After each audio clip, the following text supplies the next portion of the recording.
Fíjense que el día de hoy vamos a hablar del control preventivo de constitucionalidad. Nosotros ya hablamos del control de constitucionalidad en días anteriores y señalamos que el control de constitucionalidad puede ser de dos tipos.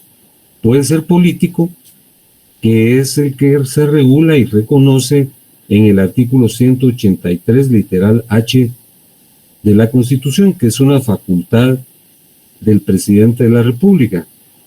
Una vez que se agota todo el proceso de gestación de la ley, es decir, se presenta al Congreso una iniciativa de ley, se discute y se aprueba, hay que remitirla al Ejecutivo para que el presidente la sancione y ordene su publicación. Pero el presidente, dijimos y repito ahora, en un momento dado puede vetar la ley porque la considera inconstitucional. Se reúne en Consejo de Ministros y toman esa situación. Ese es un control político porque no lo ejerce un órgano jurisdiccional. El control jurisdiccional es el que se ejerce a través de un tribunal como la Corte de Constitucionalidad. Pero como ustedes pueden advertir, en estos dos casos, en el control político y en el control jurisdiccional, el proceso de la legislación se ha ido concretando, ¿verdad?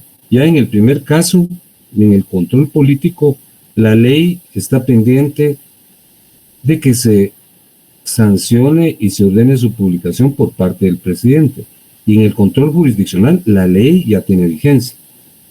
Pero aparte de esos dos controles, existen otros dos que se llaman controles preventivos. Y dentro de los controles preventivos figura, en principio, la opinión consultiva y, segundo, el dictamen. Entonces, esas son las dos figuras de las que vamos a hablar rápidamente el día de hoy.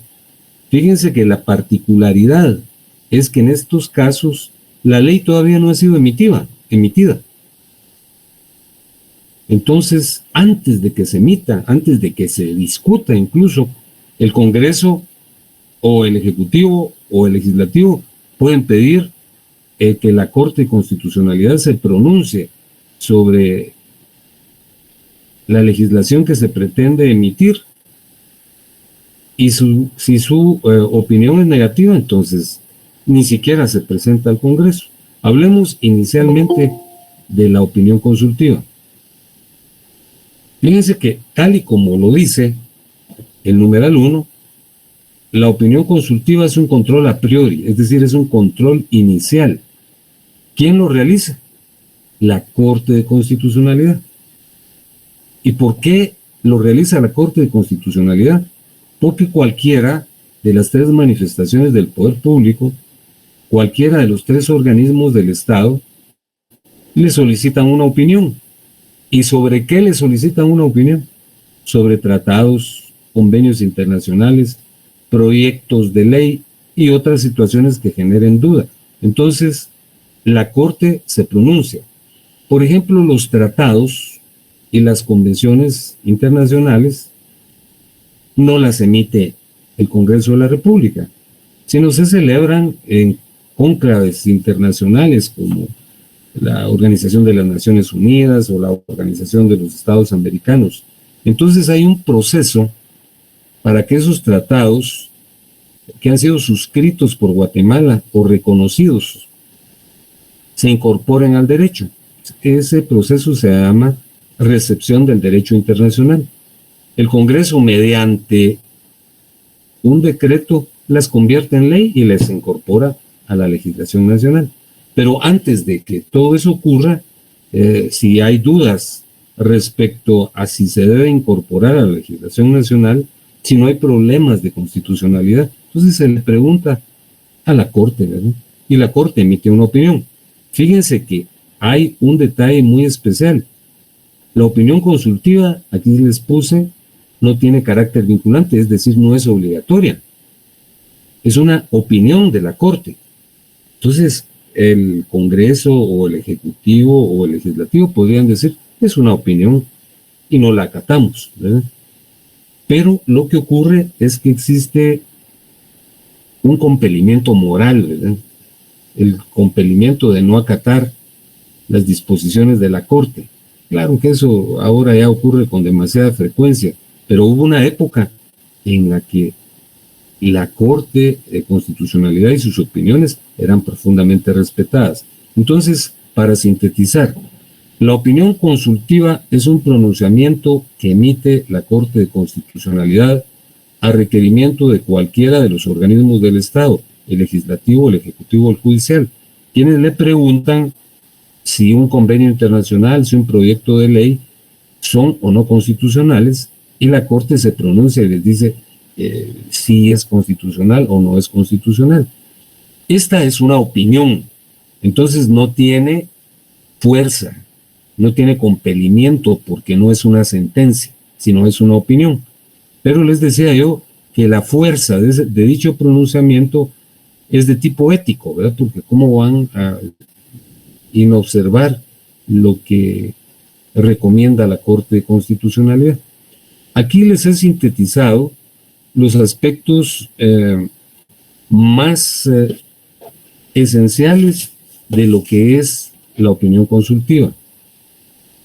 La opinión consultiva es un control preventivo, no es un control político ni es un control jurisdiccional. Aquí se los puse en el 2.2. No es de naturaleza política como el veto, ¿verdad? Ni tampoco jurisdiccional, porque no es una sentencia. Aunque la Corte es un tribunal, en este caso no hay proceso, no hay sentencia, sino solo emite opinión. Por eso, como se los puse en el 2.3, se afirma que este control de constitucionalidad es algo especial, es sui generis, es algo fuera de lo común, porque el Tribunal Constitucional no está actuando en ejercicio de su jurisdicción, está actuando dando un criterio, dando una opinión. Es una opinión muy importante porque puede evitar daños severos, ¿verdad? Que generaría el planteamiento de una inconstitucionalidad. Entonces, repito, la opinión consultiva es un control preventivo. No es ni política ni jurisdiccional, es algo especial, por eso se le llama un control de constitucionalidad sui generis. Y se acataba desde el punto de vista ético.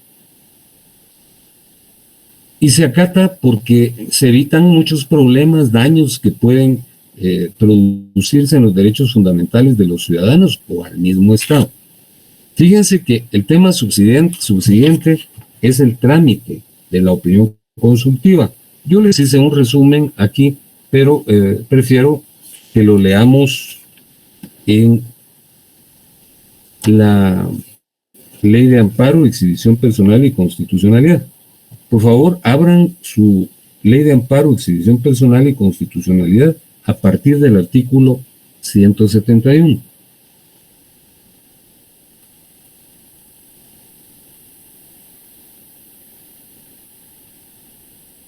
Listo, licenciado. Ya lo saben. Licenciado. Lo vamos a ir leyendo, que es lo mismo que yo les señalo aquí de manera compendiada, pero para que nos vinculemos a la ley y la conozcamos. Dice la ley en el artículo 171, facultad de solicitar la opinión de la Corte de Constitucionalidad. Y dice el artículo, podrán solicitar la opinión de la Corte de Constitucionalidad el Congreso de la República, el Presidente de la República y la Corte Suprema de Justicia. Es lo que yo les acabo de señalar. Cualquiera de las manifestaciones del poder público puede solicitarle a la Corte de Constitucionalidad que se pronuncie sobre el tema motivo de la consulta. Miren en el artículo 172 lo relativo a la forma de solicitar la opinión consultiva. Leamos. Dice, toda opinión será solicitada por escrito. El memorial deberá formularse en términos precisos, expresar las razones que la motivan y contener las preguntas específicas sometidas a la consideración de la Corte de Constitucionalidad. Fíjense que ahora se incluyeron una serie de requisitos básicos, ¿verdad? Relacionados con la consulta. La consulta incluye una o varias preguntas, ¿verdad? Entonces, se presenta en un memorial, sin auxilio de abogado, ¿verdad? Y se acompañan los documentos que sean necesarios. En la época en que yo estuve en la Corte, que fue durante la primera década de este siglo, la solicitud era en extremo sencilla, ¿verdad? Y poco formalista. Ahora lo es más, ¿verdad? Ahora hasta, si no se observan los requerimientos de todo petitorio, entonces hasta puede ser rechazada. Bueno, se presenta la solicitud de opinión consultiva. ¿En cuánto tiempo debe pronunciarse la Corte? Eso está en el artículo 174, que les pido que lo lean. Dice: plazo para emitir opinión. La Corte de Constitucionalidad deberá emitir su opinión dentro del plazo de 60 días siguientes a la presentación de la solicitud. Es decir, 2 meses, ¿verdad? Se presenta la solicitud, se estudia y la Corte contesta, evacúa las preguntas sin pasarse de estos 60 días. ¿Y cómo se evacúa? ¿Cómo se evacúa? Se evacúa por escrito. Se evacúa en una audiencia muy solemne, ¿verdad? En donde llegan el organismo que solicitó la consulta, regularmente llega el ministro o los viceministros, llega también el Procurador de los Derechos Humanos, el Procurador General de la Nación. Es muy solemne. Dice el 175, forma en que deben ser evacuadas las consultas. La Corte de Constitucionalidad evacuará las consultas en forma clara y precisa, razonando suficientemente sus conclusiones y el apoyo jurídico y doctrinario de las mismas. Los magistrados, si así lo decidan, podrán hacer constar su opinión individual junto con la opinión consultiva, bien sea que disientan de la mayoría o no, ¿verdad? Y luego dice, el 176, solemnidad de los pronunciamientos. Las opiniones de la Corte de Constitucionalidad serán pronunciadas en audiencia pública solemne con citación de la entidad o personas solicitantes de la opinión, así como de cualesquiera otras personas que el tribunal estime pertinentes. El presidente de la República designará a la persona o personas que acompañarán al ministro de Estado que corresponda y que representarán al organismo ejecutivo. Si el Congreso hubiera sido el solicitante de la opinión, harán igual designación entre los diputados. También podrán concurrir los abogados de los solicitantes, el Procurador General de la Nación y la Junta Directiva del Colegio de Abogados. Y fíjense que esa opinión hay que publicarla.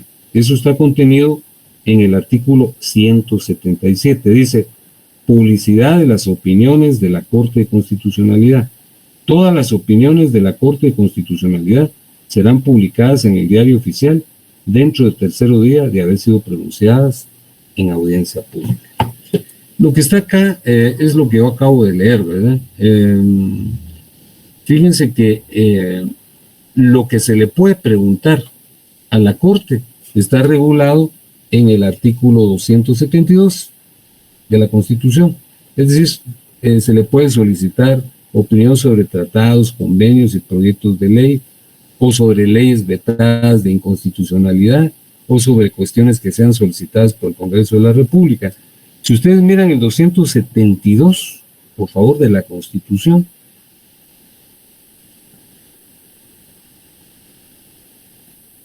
es una norma que tiene varias literales, y las que se refieren a este tema están contenidas en las literales E, H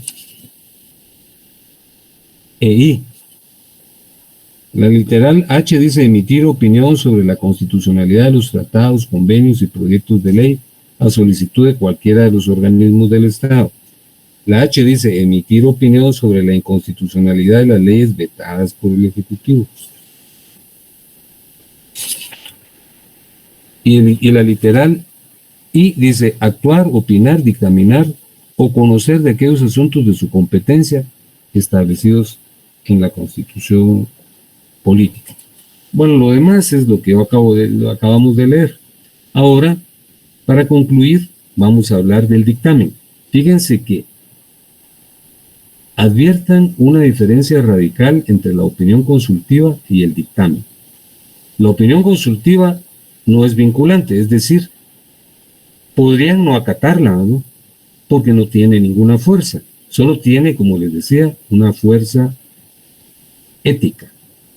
Pero el dictamen sí hay que, indefectiblemente, hay que atenderlo, ¿verdad?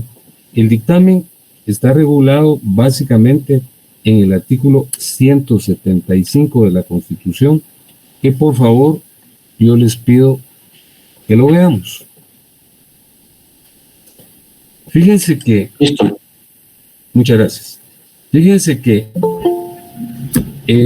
lo relativo a la supremacía constitucional está contenido en el artículo 175, dice jerarquía constitucional.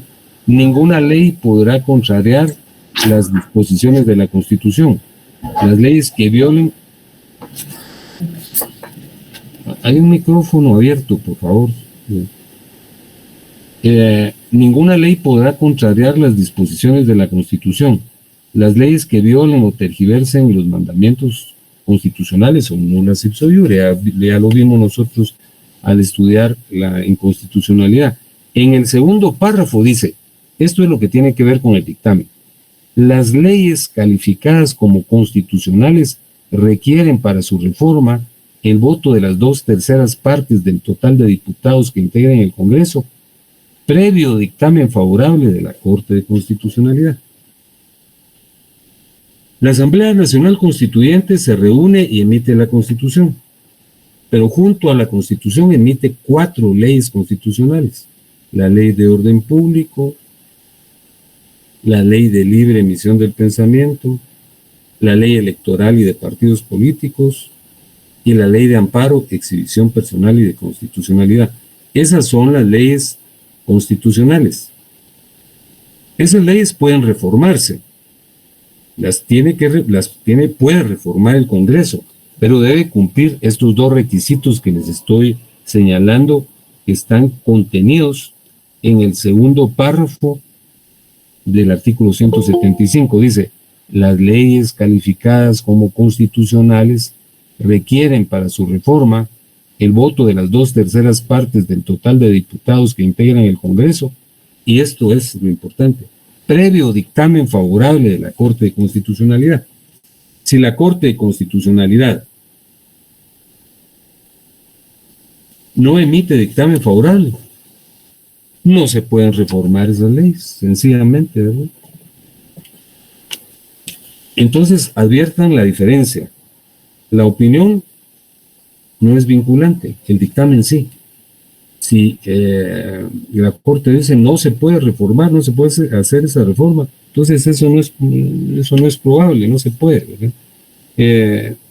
Fíjense que el artículo 164 de la Ley de Amparo, Exhibición Personal y de Constitucionalidad, en su literal A, se refiere al mismo punto, dice, otras, ya lo tienen a la vista, el artículo 164. Sí, licenciado. Muy bien. Dice, otras funciones de la Corte de Constitucionalidad.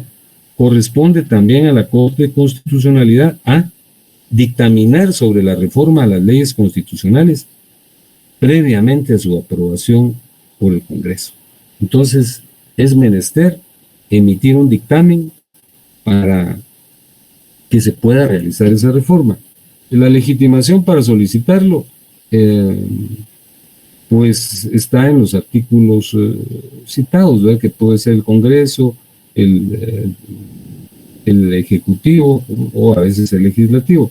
Y el momento para solicitar el dictamen es el que está contenido en el artículo 123 de la Ley Orgánica del Organismo Legislativo, que ese no lo pido que la abran porque no la tienen a la mano, o tal vez consultándola en su computadora, pero dice consulta obligatoria.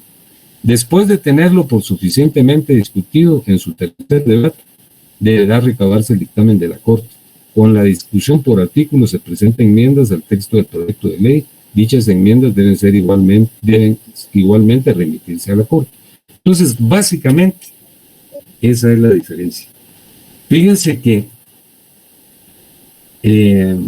con esto estoy concluyendo esta exposición que, como les decía, es la última. Este tópico ya no lo vamos a evaluar. El examen final es el día lunes. Fíjense que yo explico algo. Los profesores no fijamos las fechas, ¿verdad? Yo creo que realmente es una actitud poco conveniente, poco adecuada dar una noticia con tanta celeridad. Fíjense que yo estuve pendiente de este asunto y lo pregunté en la coordinación varias veces, pero fue hasta ayer fue, ¿no?, que se remitió el calendario y nosotros se lo remitimos a ustedes. Entonces el lunes 7 es el examen final. Como de costumbre, les estoy remitiendo su cuestionario. En base al cuestionario, yo voy a redactar el examen. El cuestionario tiene 27 preguntas y de ahí voy a tomar 15 para incluirlo en la prueba final. Por supuesto, hoy no vamos a hacer preguntas.